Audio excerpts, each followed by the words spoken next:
Hi, this is Efren Caroro. Today is December 22, 2019. It's 18:27 in the evening right here in Dutch Harbor, Alaska.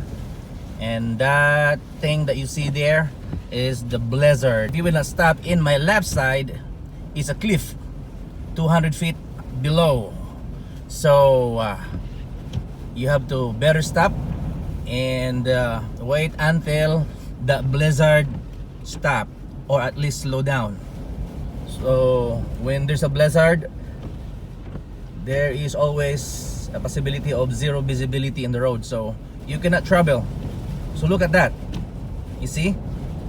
So you have to really think of yourself before doing some traveling during blizzard time, and that is normal here in Dutch Harbor, Alaska.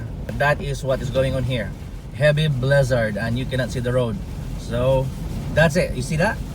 You see that? Do not continue traveling or driving your vehicle if you cannot see the road, because you might hit something or you might ended up in the cliff, and goodbye if that will happen.